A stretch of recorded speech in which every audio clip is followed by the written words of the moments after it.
The people who run this country want to implement slavery. They believe in slavery. They practice slavery. They will chip you.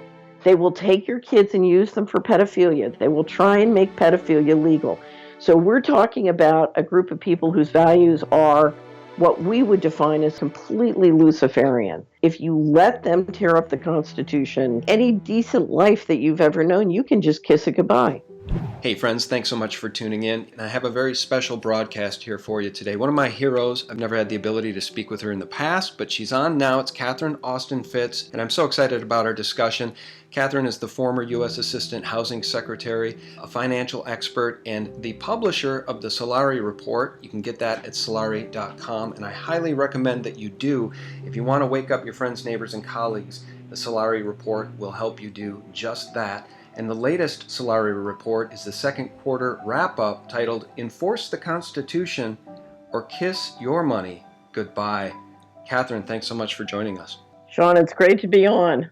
Well, it's a great pleasure to have you on. You know, I've listened to a million of your interviews, with Dark Journalist, with Greg Hunter, Joseph P. Farrell. And in fact, in your last Solari Report, you featured a conversation between you and Joseph P. Farrell, which I thought was fantastic. And in this one, you feature one of my other heroes, Cynthia McKinney, who really helped wake me up to 9/11 and really showed me how to fight back against the establishment. Right. You know, you recall her grilling Don Rumsfeld about Right. 9/11, about child trafficking, about DynCorp. Mr. Secretary, I watched President Bush deliver a moving speech at the United Nations in September 2003, in which he mentioned the crisis of the sex trade.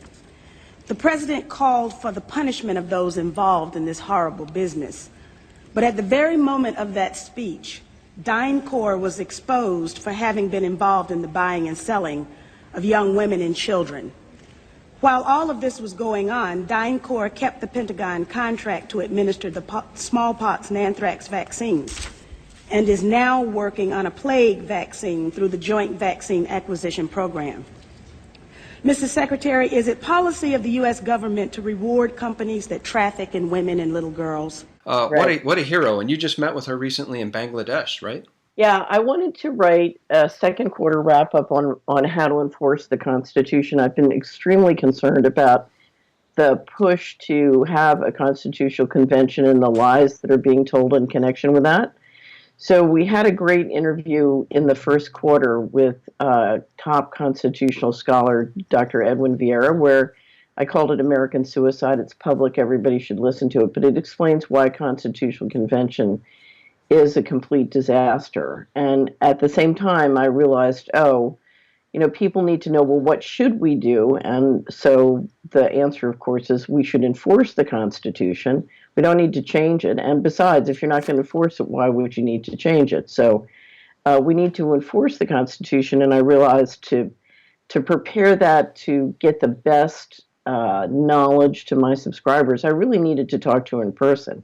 So she is now teaching political science in Bangladesh. And so I just emailed her and I said, can I come to Bangladesh and talk to you for a week? And off I went. And it was a remarkable visit and remarkable conversations. One, because we had a very in-depth discussion of how would we really enforce the Constitution. And it's reflected all in the interview that we did with her, we published last week, and then we've got a great written discussion in the second quarter wrap-up. And in addition, she is teaching political science to the most wonderful group of very entrepreneurial young people. She also teaches entrepreneurship and then organizational change and leadership. And so we spent half the week talking about how we enforce the Constitution and the other half of the week talking about how these wonderful young entrepreneurs can do a venture fund for Bangladesh. And it was very exciting, Sean, to be around young people who are really in love with their country and excited about making their country better. Again, I should just mention how much I respect Cynthia McKinney, too. And I just want to play this brief soundbite for folks who maybe aren't familiar with her. She was drummed out of Congress for actually caring about the Constitution and speaking truth to power. And here's a soundbite where she's grilling Don Rumsfeld about 9/11, folks. Catherine, this audio may be a little low, but I'll fix it in post. There are many of us who have important questions, and my question in particular is about the 4 war games that were taking place on September 11th and how they may have impaired our ability to respond to the attacks on September 11th. Well, let me say the gentlelady I would like that question to be answered in public, Mr. Chairman. Okay, let me say to the gentlelady, we're going to have other opportunities to have the secretary in front of us. So, of course, they shut her down because they don't want those questions that will reveal the shadow government or the deep state to be asked in a public forum. And so a lot of our congressmen and senators have just learned to lay down, Catherine. So the question is, how do we enforce the U.S. Constitution when the government itself is breaking it? You asked that in the Solari report. Right. Well, it's interesting. One of the things that Cynthia and I talked about is her, she went in as a congresswoman from Atlanta, one of the districts in Atlanta, and then got knocked out, targeted by the group she calls the Ziocons. I call them the neocons, and then got back in, and then eventually ran in the Senate primary, and I think they kind of rigged it. My guess is she won, but they were able to rig it behind the scenes. Anyway, it sort of describes the powers that be in terms of two groups. One is the Pilgrims and the Ziocons. And one of the things she says very bluntly is that there is a serious conflict of interest for members of Congress or senior positions in the government to be dual citizens. And if you look at the number of Congress people reported to be dual citizens with Israel, Yep. and then the number of congressional people who are signing the APEC pledge, what she's saying is, that their loyalties represent a serious conflict of interest with the national security interests of the United States. And so one of the first things you need to do to really get back to enforcing the Constitution is either pass a law that says no dual citizens, or if we don't have the power to do that, we need to target and knock anybody who is a dual citizen out of Congress. So one of the things that everybody listening to this should do is identify whether or not their congressperson has dual citizenship in another country and has signed the APEC pledge, and if they have, they need to get rid of them. You're so brave, and she is too, because we're right over the target here. This is the elephant in the room that is often avoided by many in the truth media, and it is the problem of this Zionist neocon element in the government, which I believe led us directly into 9/11. I don't believe this is the only elephant in the room. I think this is one of the elephants in the room, because certainly if you look at, so she divides sort of the leadership into the Pilgrims and the Ziocons, and if you look at how they're both acting together, they're both acting in what I would say are very Luciferian ways. And that it's that sort of demonic behavior and demonic financial model that needs to be dealt with. So the other elephant in the room is that since 1947, we have progressively had a more out of control hidden system of finance and black budget that has been increasingly dependent on fraud and financial fraud and narcotics trafficking, organized crime. And we've literally created an out of control model that's so far outside of the Constitution. Now, nobody cared about that as long as they were getting their check. But the reality is, if you look at the push for a balanced budget amendment, what's going to happen is a group of people are trying to pass a law that say we have to balance the budget. And what that means is your house and my house and our property and our retirement savings are on the table. And the $40 trillion that has been stolen since the early 1990s is off the table. Now, if you can steal $11 trillion out of the U.S. government, $27 trillion with the bailouts, and on and on and on, and that's off the table, then guess what? There's a giant sucking sound out of our pension funds, our retirement funds, and our personal assets in to balance the budget. So either we bring that $40 trillion back on the table, or guess what? If you look at the cover of the second quarter wrap-up, it's a picture of George Washington on the dollar bill with a big kiss on his forehead, and it says, "Enforce the Constitution or kiss your money goodbye." Right.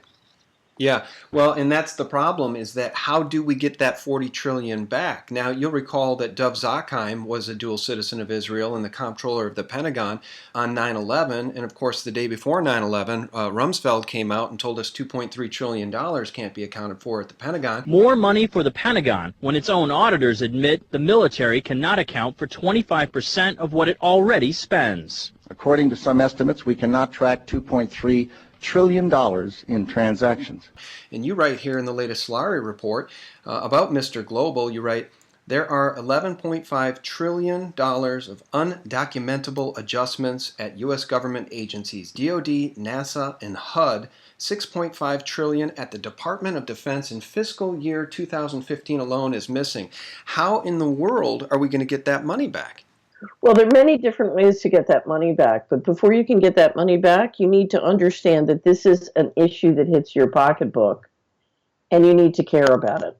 So, in fact, if the Constitution says no money may be spent outside of an appropriation, that creates, along with the financial management laws, a the possibility of many different legal mechanisms to assert jurisdiction over that money, where it went, and to seize back either assets that were funded with those transfers, or to hold the parties who did those transfers liable, because they were transferred not only by the U.S. government, but they were transferred by the New York Fed member banks. Those transactions were implemented, and those transactions were implemented by the IT contractors, essentially defense contractors who run the information and payment systems at the government. Now, if you look at the nature and the level of those illegal transactions, those parties knew that they were illegal.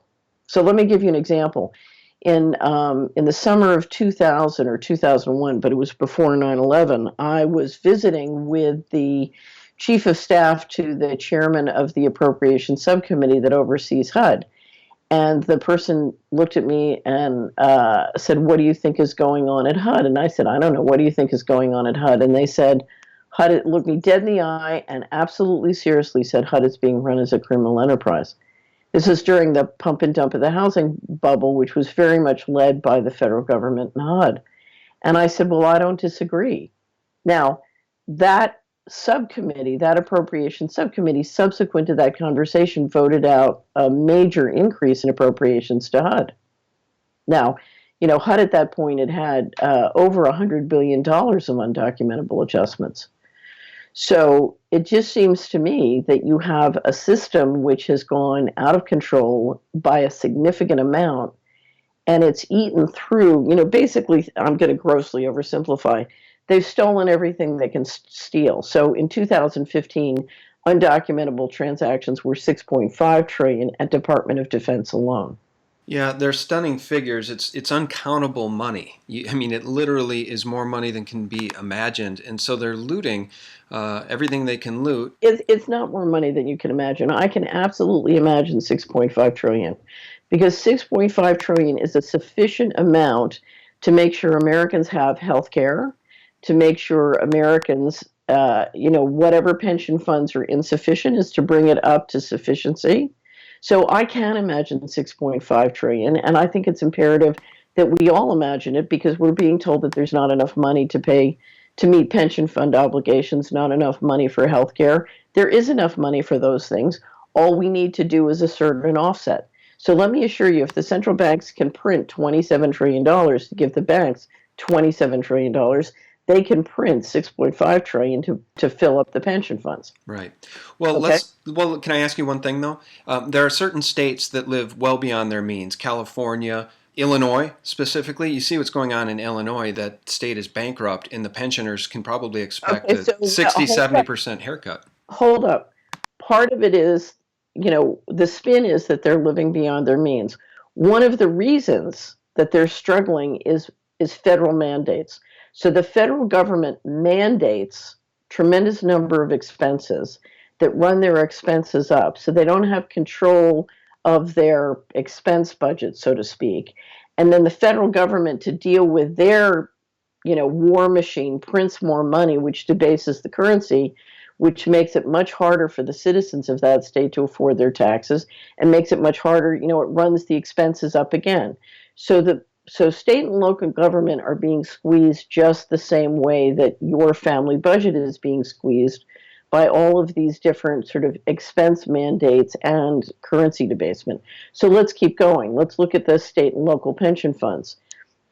If you look at what has drained the ability of the pension funds to make their targets, it relates to all of this corruption that we're talking about. So in 1997, I had a group of the top pension fund leaders on a subsidiary board that was working on how do we re-engineer the U.S. economy so the pension funds can make their investment targets for the baby boomers. And we rolled out a presentation in April 1997 to the, including the president of CalPERS, showing them how if we re-engineered government investment from a negative return to a positive return.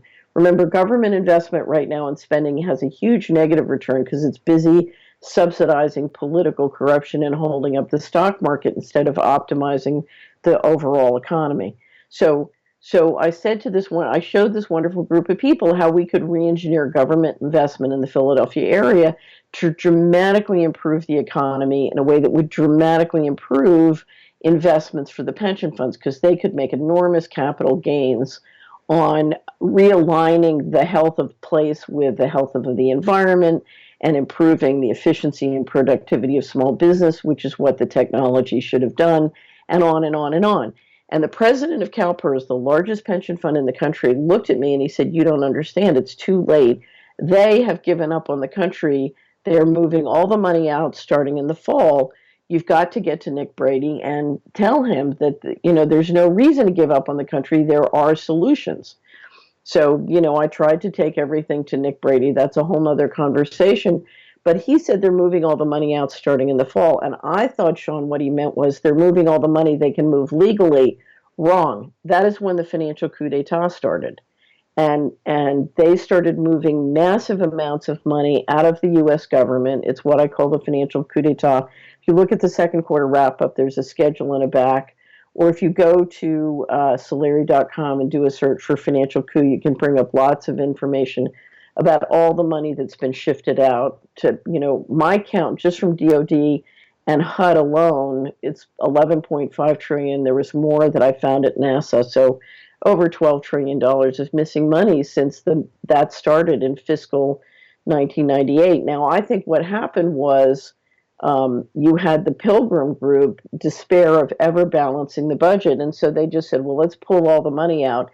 And then there'll be nothing left except IOUs to themselves, and they can choke on their own juice when the time comes to balance the budget. Now, with that money stolen, we're looking at a very different political picture than if that money was on the table. Absolutely. And it's interesting to hear you now mention the Pilgrims twice, because about the only other person in the truth media that I ever hear talk about the Pilgrims is Charles Savoy, who has done exhaustive research showing the power that the secret society, the Pilgrims, yield. So it's interesting to hear you say that Cynthia McKinney feels that they are, part of this multi-headed hydra as well. Very secret society. You guys can Google Charles Savoy's work on the Pilgrims and read and read and read. He's got thousands and thousands of pages on it. So you wrote here in the Solari report, enforce the Constitution or kiss your money goodbye. From fiscal 98 to 2011, Mr. Global transferred an estimated 40 trillion of the taxpayers' money into his and his friends' pockets through worldwide wars, the black budget, and global financial coup d'etat. They absconded with even more money over the last 30 years, plus they captured ancient museum artifacts and priceless art, land, mining interests, oil fields, big government contracts, and market share. So let's talk about Mr. Global and Mr. Trump. Do you think that Mr. Trump, President Trump, is doing a good job pushing back against the deep state? Give me a scorecard on Trump. Or do you think he's part of the deep state just playing his role like many of my listeners do? So nobody gets to the presidency of the United States without support from the deep state. But what we're watching is what I call the Midianite thing. You have different factions. As long as you could centralize and pull in more harvest, you could satisfy everybody's growing demands for pork. But the reality, as now the pie shrinks for a variety of reasons, including the destruction you've done of the overall sort of pie, you know, people are fighting over different pots and worried about different, your risk is rising and your incomes in pork is going down. And so the different factions are fighting. And if you look at the Trump campaign, you basically had two groups. One group that wants to rebuild North America, and another group that wants to essentially strip North America to keep empire going. And you had the faction that wants to rebuild North America and sort of adjust to a multipolar world, support Trump. Trump wins, and then after he wins, the pressure from both sides hit hard, and now he's trying to balance and please both groups, which is impossible.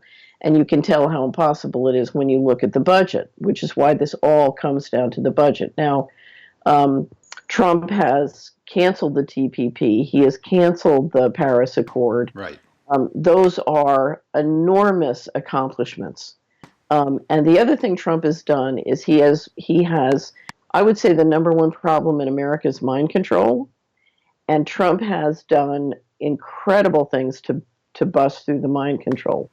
Now, if you look at what he's doing with war in the Middle East and, you know, turning into a global arms salesman, that ain't so wonderful. And the last thing he got beat up very, very badly by the Zyocons in the first 4 months, you know, and now he's trying to play ball with the Zyocons, and you can't. You know, they're never going to be reasonable.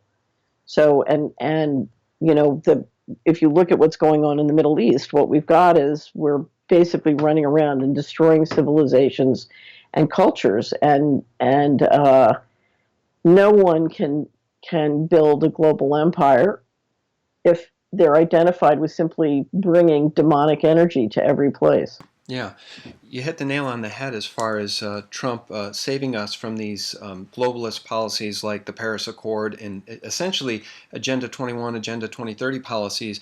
And he certainly destroyed the mind control and revealed the fake news media, right, for what Well, it is. I don't think he's destroyed the mind control. I think he's only one person. So to expect one person, you know, the presidency of the United States has limited powers and authorities and is in a matrix structure. So he's done, you know, during the campaign, he really broke the trance on vaccines. He broke the trance on Common Core. He broke the trance on the fake news, and all of that is an enormous contribution for one human being to make. Now, does it break the mind control trance? No. Mind control is a very, you know, to me, it's the number one problem, because if you don't have your mind, then you can't act in your own self-interest. And I used to call the sort of pro-centralization team the tapeworm.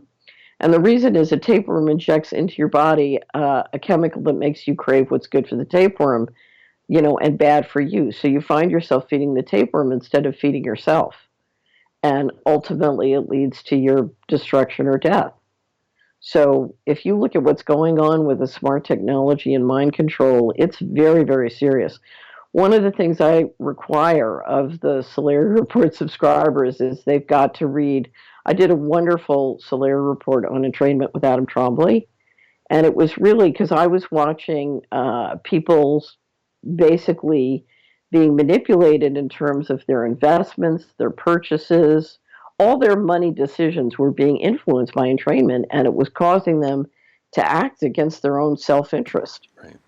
I mean, they were being defrauded using entrainment, and it continues to this day. For example, if you, I have one great guy who writes for the Solari Report, Jason Worth, and he's been writing wonderful book reviews focused on how this technology is used to make addictions, which make consumer companies money. And I'm convinced, for example, there's an epidemic of pornography, and it's being, you know, it's being created and grown using entrainment technology online. Yeah, well, they definitely appear to be taking a multitude of different steps and strategies to destroy the family and destroy the culture and divide and conquer. And I think pornography is certainly, one of those strategies. And Right. you're right, it's a huge problem. But just getting back to Trump, when I said that he's done a good job breaking the mind control, really what I was trying to get at is the fact that if Hillary Rodham Clinton had gotten into the White House, CNN and the DNC and the Hillary team would have been on the same page to perpetuate this mind control, this fake news meme, because there would be no one standing up to CNN revealing them for their blatant lies at this point. And our friends over at Disobedient Media have just released a report. New research shows Guccifer 2.0 files were copied locally, not hacked. There's no way that the WikiLeaks Podesta emails were hacked by the Russians in an effort to help Trump. Many people believe it was Seth Rich, but CNN still refuses to report the truth. And what I love about Trump is he exposes them for their lies. Yeah, but let's step back and look at the deeper game. Okay, so you've had a financial coup. You've stolen 11.5 trillion out of the U.S. government, and 27 trillion with the bailouts, and then with QE and the debasement of the currency, you've taken even more.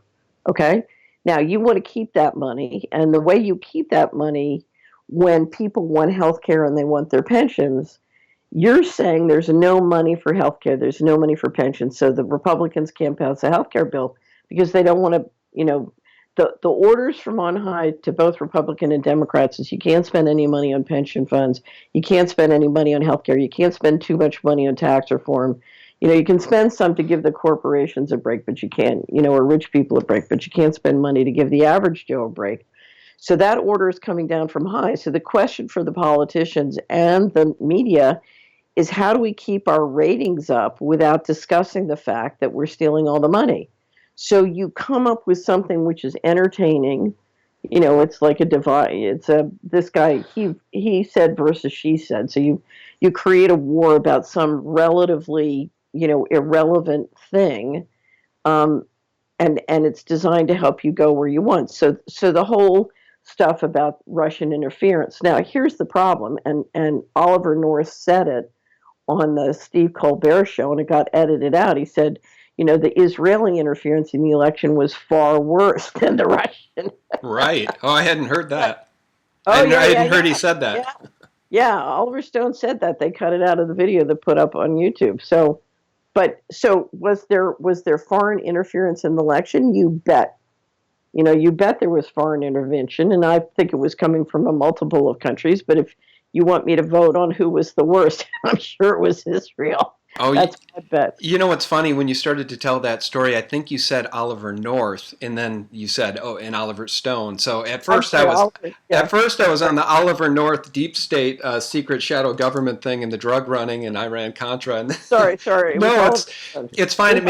It makes sense that Oliver Stone said that because Oliver Stone spent some 22 hours interviewing Putin, and Oliver Stone wants to share with the world the truth about Putin. And what I like, again, about Trump is the fact that he'll go to the G20 and he'll smile and shake hands with Putin and have a conversation. And it reminds me of what saved us from really World War III back in the Cuban Missile Crisis was the conversation that took place between Kennedy and Khrushchev, even as the Joint Chiefs were pushing both of them to launch nukes.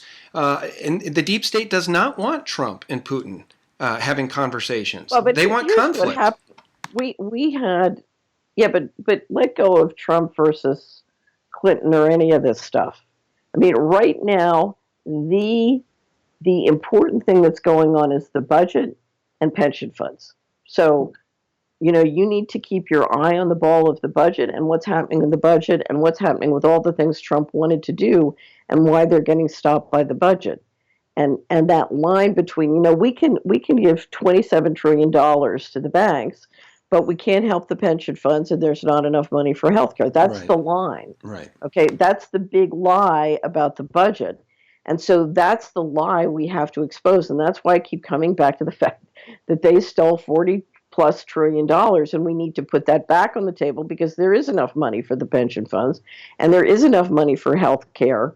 And all of this stuff that we get distracted by is just a show. It's a distraction. It's entertainment. It has nothing to do with the news.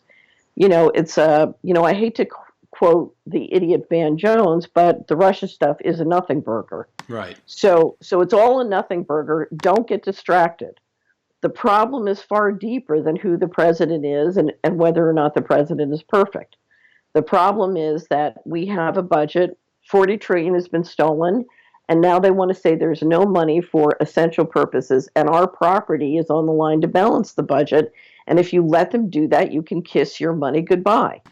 I mean, if you give Mr. Global the ability to tear up the Constitution, then we're talking about creating a legal structure where every human being can be chipped. Okay? Because make no doubt about it, this is much more serious than is Trump a good guy or not. The people who run this country want to implement slavery. They believe in slavery. They practice slavery. Okay? They will chip you. They will take your kids and use them for pedophilia. They will try and make pedophilia legal. So we're talking about a group of people whose values are what we would define as, I would define as completely Luciferian. So this is pretty simple. If you let them tear up the Constitution, then you can just, well, you can not only kiss your money goodbye, you can kiss your mind goodbye, and you can kiss your any decent life that you've ever known. You can just kiss it goodbye. Yeah. Well, I've been saying the same thing. It's a Luciferian system, and Dutch banking whistleblower Ronald Bernard said that that's exactly what he found when he reached the highest echelons of power in international banking. But then at some point, I was invited, which is why I'm telling you all this, to participate in sacrifices abroad.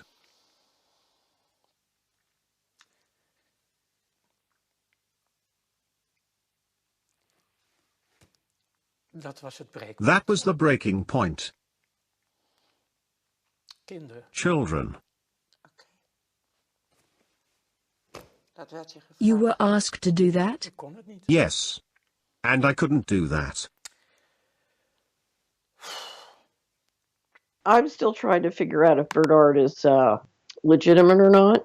I'm not saying, a lot of what he said fits with my, what I've seen in my experience, but I would be careful still on that material. I don't know if you realize that in the Podesta emails, there was a email where somebody, I think they send an email to Podesta saying, did you leave a checkered handkerchief? Right. Who left that checkered handkerchief? And if you notice in the Bernhard discussion, at one point he pulls out a checkered handkerchief to dry his tears. I thought it was a remarkable coincidence. Yeah. I found his testimony to be credible. His emotional interaction with the interviewer, and then I've watched some analysis of his body language from, I think it's Bombard's Body Language YouTube channel. A lot of licking, a lot of swallowing. And the other thing, people who do not fake cry, he's lifting his head a lot. We're opening up those tubes that come from the eyes and the nasal passages to get those fluids to run down the back of the throat and not out the front where you can see it.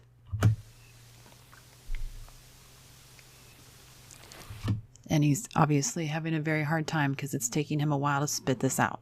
And if we look at the eyes, we can already start that his little trick is not working. Dat was het breekpunt. That smile, the pride that he had before of being so intelligent, so smart, and so on top of his game is no longer there. She found him to be very credible, but I hear what you're saying. I mean, we have to be aware of psyops, and we have to be aware of stolen narratives. But I do believe that at the very top of the pyramid, these people do engage in what we've just discussed: child trafficking, satanic ritual abuse of children. It just goes on. And in fact, 60 Minutes Australia just recently. I should find this here. I was going to play it for you, and then I thought we wouldn't have time. And I actually didn't think we'd get there. It was a 60 Minutes on the Worldwide Pedophilia Network. I'll play a soundbite of it right now for you guys. Listen to this. Okay. Without question, the biggest political scandal Britain has ever faced will be exposed tonight. It involves a secret network of the highest office holders in the land, past and current members of Parliament, cabinet ministers, judges, diplomats, even one of the country's top spies. These men are accused of some of the most sadistic child sexual abuse imaginable on hundreds of victims, some as young as 8. More confronting still are claims that children were killed in order to protect this network of predators, including one boy whose father worked at the Australian High Commission in London. For over 40 years, the evil child predators acted with complete impunity, hiding behind the facade of respectability. But no longer. There's 30 minutes here on YouTube from 60 Minutes Australia, Catherine, exposing this UK, British, Australia, worldwide pedophile network. My immediate boss told me that the decision had been made higher up the chain. Ashby was a detective inspector when he began investigating allegations that a prominent Labor MP, Greville Jenner, now a Lord, was sexually abusing a 12-year-old boy taken from a local children's home. Did you want to arrest Jenner? Yes, definitely. Were you stopped from arresting Jenner? Yes. Cyril Smith was a prominent member of Parliament whose sexual abuse of children over a period of decades was so rampant that the Crown Prosecution Service has now formally admitted it was negligent in failing to prosecute him. It's not the type of information they would play here in the United States. The pedophile who called himself Peter Henderson was in fact Sir Peter Telford Hayman, Deputy Head of the British Secret Service, MI6, one of the most powerful men in Britain. Hayman was caught with diaries full of sadistic sexual fantasies about children. But the spy chief was allowed to walk free. So I guess let me ask you this before I lose you here. How do we then turn this thing around? I feel like we're on the Titanic. We've just struck the iceberg. I'm talking about the US dollar here. We're $20 trillion in debt. We've hit the debt ceiling again. We know that Russia and China are moving away from trading in the dollar, and they're trading amongst themselves in, oil and gold and, everything else but the dollar. How do we do what you've described here? How do we turn this Titanic around? Well, it starts with everyone understanding that there is a problem and it is their problem. And if you look at the second quarter wrap-up, I go through a long list of items of what we can do to enforce the Constitution. And what is important is each one of us review the possibilities and then do what we can do. And it starts with something I call coming clean, Sean.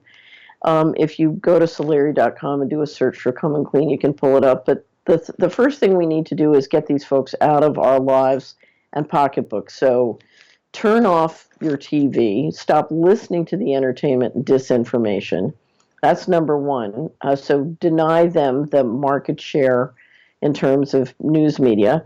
And then, whether it's your bank, your consumer purchases, all aspects of your time and money, stop supporting them. I can't tell you how much energy and power they get from our individual support, particularly when it comes to our consumer purchases, our investments, our bank deposits.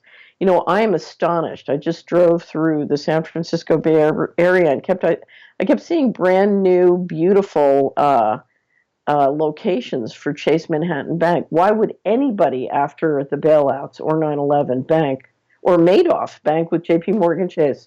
So the first step is we need to withdraw. Now, what a lot of people need to withdraw is they need to get their own mind clear. We need to get our mind back. So if you use telecommunications, if you use the internet, if you use TV, you need to understand that all of this comes with mind control aspects and propaganda aspects. And if you learn about that, you can learn how to protect yourself from it. You said earlier you're concerned about the rollout of 5G. I'm very concerned about the rollout of 5G. Yeah. Because that's just going to take the mind control to a whole new level.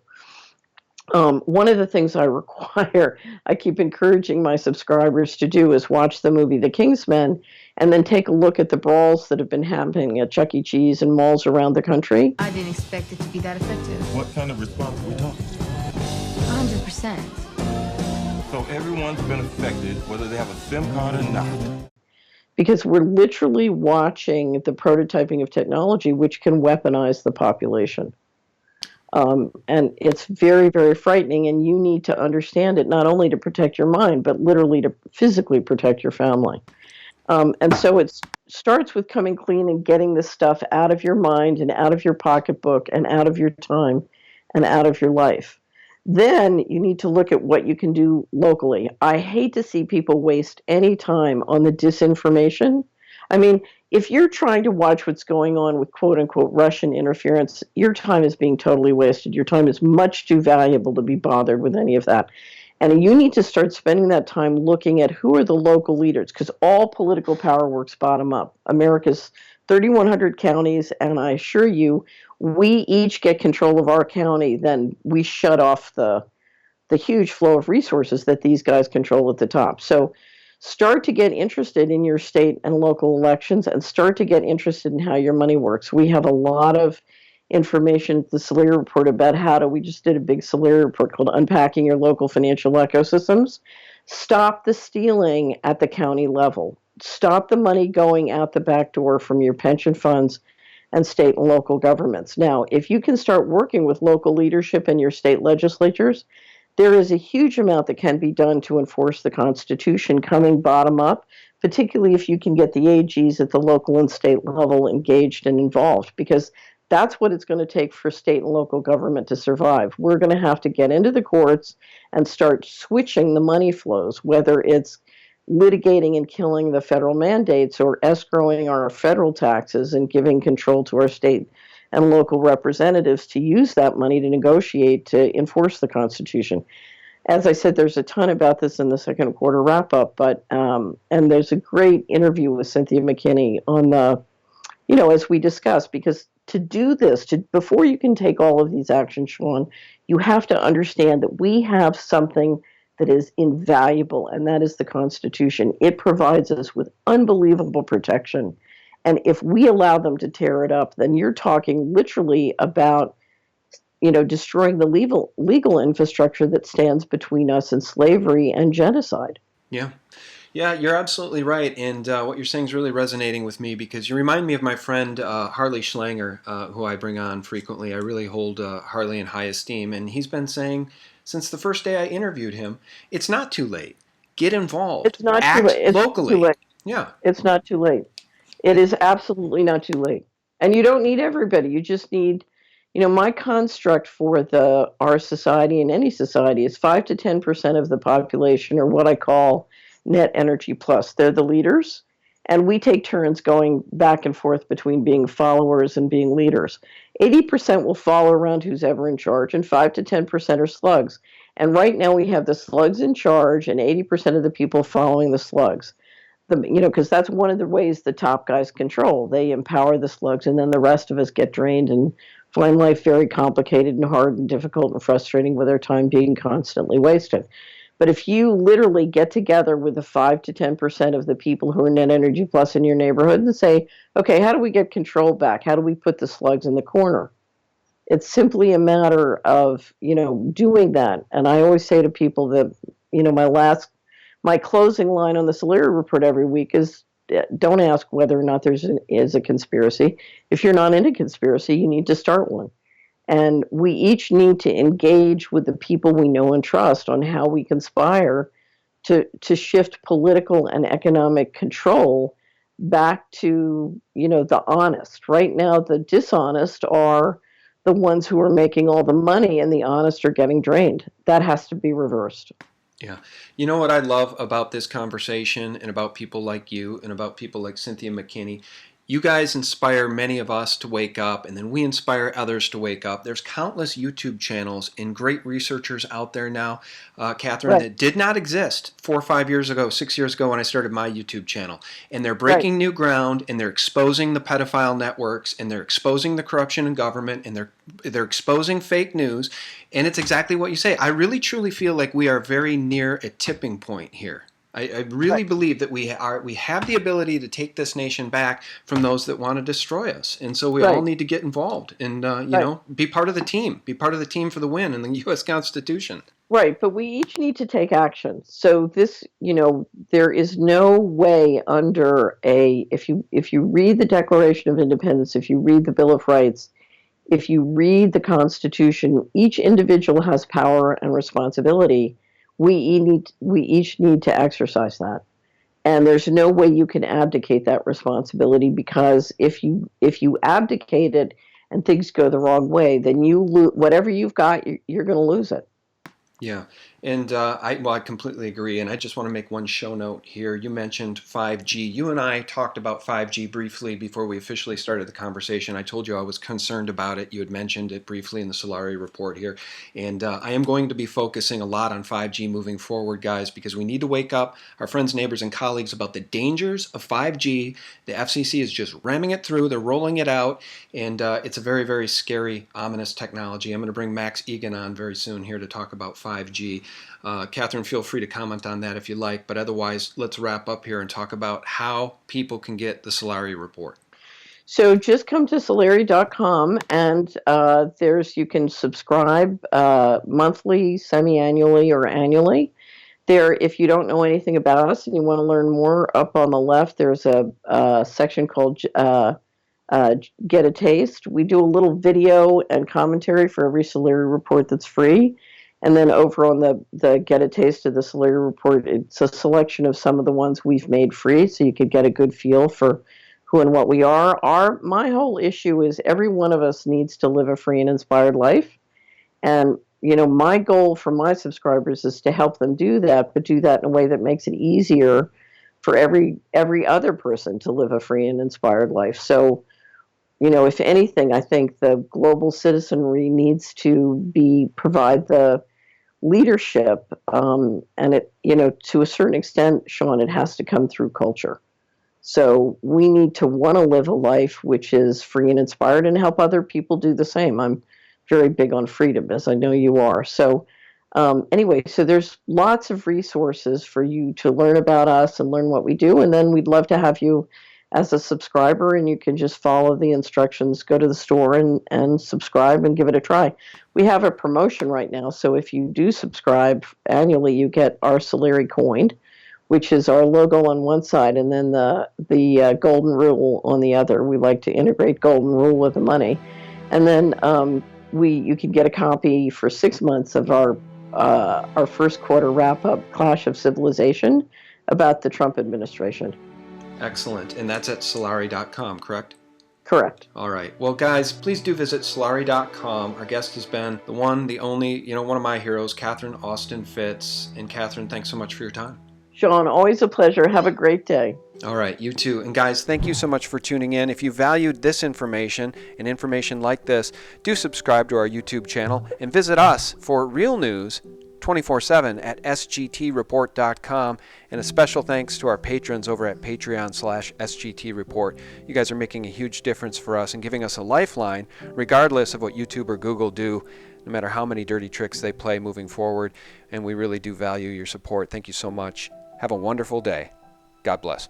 Why are they trying to get this democratically elected president impeached? The answer is pedogate. The answer is sex trafficking. President Trump is the first president in the history of the United States that has vowed to go after not only pedophiles, but the elite pedophiles.